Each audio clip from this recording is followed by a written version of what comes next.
Goosebumps. Reader beware. You're in for a scare.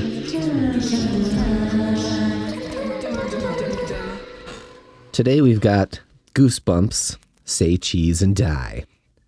In this book, a kid finds a haunted camera being kept in an old, derelict house where a berserk hobo named Spidey lives.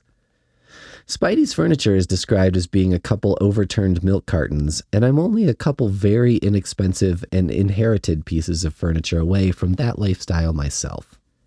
My first tip for berserk hobos looking to change their lifestyles: maybe go by, I don't know, Steve or Isaac or something. Something other than Spidey or Eyeball or Gouge-O-Matic Ragemaster 2000.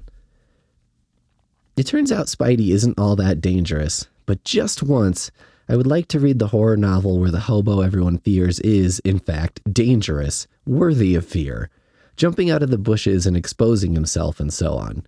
He thinks he's protecting the world from a haunted camera, but that's because he's crazy. There's no such thing as a haunted camera, Eyeball. We only fear you for your mood swings. This kid is exploring the house with his buddies like some kind of dime store Zach Baggins when he finds this Polaroid that takes pictures. But, gasp, in all the pictures, the people pictured are in peril or falling down the stairs or whatever. And then, moments after the photo develops and shows the horrific scene, the bad thing in the photo actually happens to the person who is photographed. The kid who finds the camera brings it home and puts it in a secret compartment in his headboard, and I was instantly back to being in grade school and jealous as hell. I wanted nothing more than a secret compartment. I tried to make a secret compartment in the headboard of my bed with tape and half a small cardboard gift box, and it didn't work because I didn't understand even basic physics. I guess I was obsessed with this idea of a secret hiding place, even though I had nothing to put in it. I had no secrets, but still, secret compartment was at the top of the list of things that had improved my life. I thought maybe if I had a secret compartment, juicy secrets would follow. If you tape it to the underside of a headboard thingy, they will come.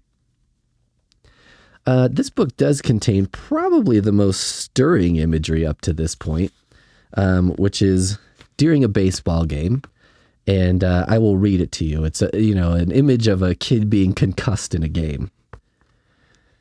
Let's see. A dozen people, players and spectators, cried out as the ball flew across the diamond, a sharp line drive, and slammed into the side of Bird's head with another thunk. Greg watched in horror as the ball bounced off Bird and dribbled away onto the infield grass. Bird's eyes went wide with disbelief, confusion. He stood frozen in place on the base path for a long moment. Then both of his hands shot up above his head, and he uttered a shrill cry, long and loud, like the high-pitched whinny of a horse. His eyes rolled up in his head. He sank to his knees and uttered another cry, softer this time. Then he collapsed, sprawling onto his back, his neck at an unnatural angle, his eyes closed. He didn't move. End of chapter. Pretty amazing. I was like, Jesus Christ, that's something. And to this end, I did decide that one thing I wanted to do as part of this year's Podoween was to design a piece of deep-cut Goosebumps merchandise.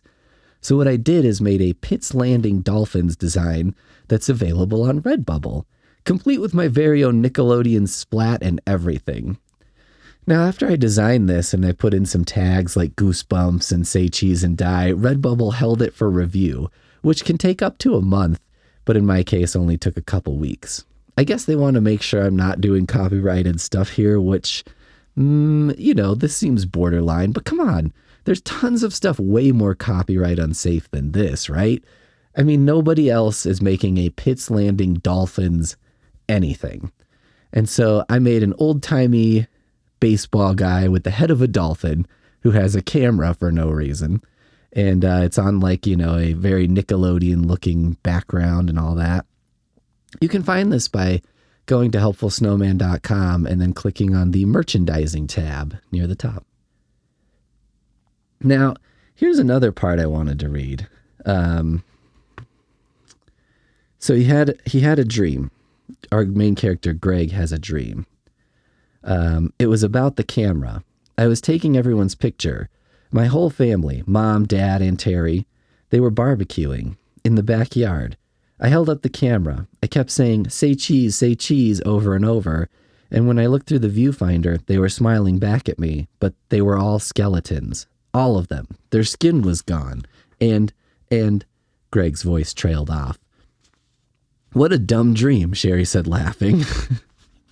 Now, what I learned, perhaps the most interesting factoid, the story here is that this whole part wasn't originally part of the story as R.L. Stine wrote it. So there was the artist Tim Jacobus, who did almost all the Goosebumps covers, the classic ones that we all know and love. And they would kind of work on them at the same time. So R.L. Stine would give him some ideas of what the story was, and he would make a cover. But in this case, he made the cover. Everyone at the publisher loved the image, which was of skeletons barbecuing, like a photo of skeletons all barbecuing. And but R.L. Stine was like, that doesn't happen in the story. And so they liked the cover so much that they told him, like, well, just write it into the story. You know what I mean? Figure it out. And so anyway, R.L. Stine did it. And he was like, well, how could I do this quick and easy? And he just made it a dream, which then someone describes, which normally I'm annoyed by. But since it was kind of forced on R.L. Stine, I have to let this one slide. But I did think it was funny that, his friend is like, what a dumb dream. Because I was like, I wonder if that's R.L. Stine putting his little barb in there of like, don't make me do this shit again. It's weird, though, because it's not like Monster Blood had slime cascading down the stairs in it, or like Why I'm Afraid of Bees had a bee with a kid's head on it. That never happens in the book. It's not like the covers are all mega accurate. But maybe R.L. Stine predicted that whole debacle where a lady sued because a movie trailer showed something that wasn't in the movie's final cut.